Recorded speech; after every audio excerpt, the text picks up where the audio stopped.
off to meet Councillor Andrew from the Conservative Party. Thought I'd wear a shirt for the occasion. Didn't exactly hide it, but we're alright. Let's just hope he doesn't look down. Let's go. You've got a vibrant city life, but equally just 10-15 minutes the other direction and you're in beautiful countryside. I don't know of any other cities around Britain that can offer as such a contrast and such enjoyment for anybody to come along and visit us. Yeah, very true, very true. So obviously you're quite a busy man, especially at the moment. What do you do in the downtime if you get any, what do you do in the downtime you have with your family or by yourself? Is there anything you do?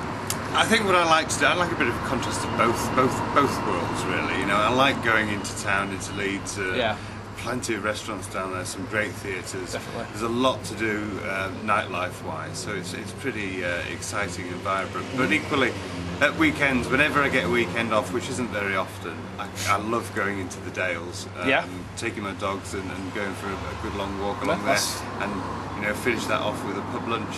Yeah, well that's a popular choice. So is there anywhere in particular that you like to go in Leeds? I particularly like traditional food at times, and the Black House restaurant in Leeds is a great atmosphere in there. Really enjoyed it, quite a unique experience.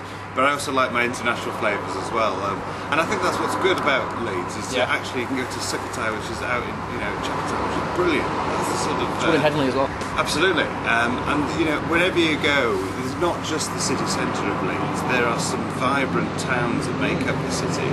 And they all offer some fantastic food. Where I live in Guiseley, there's a great Indian restaurant called Saffron. Brilliant food there, and I think that's what's brilliant. We've spoilt for choice, actually. I think it would take you more than a year to get around every restaurant in the city that we've got. Probably, great. So, if you were to recommend to a tourist one thing to do in the city, what would you recommend? Just that one thing, if they had one day.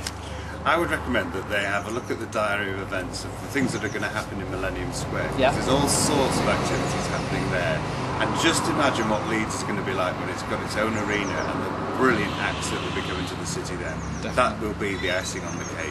When's it due to be built? Is it 2012? Yeah, it'll be open. 2000. Is it behind where Oceana is? Yes. Nightclub all up down there. Yeah.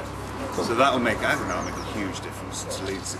Not just economy, but the amount of people who want to come here. It's what's been missing, isn't it? Really, just a big arena. They've got the O2 Academy, but it's not. It's not Sheffield Arena type, is it?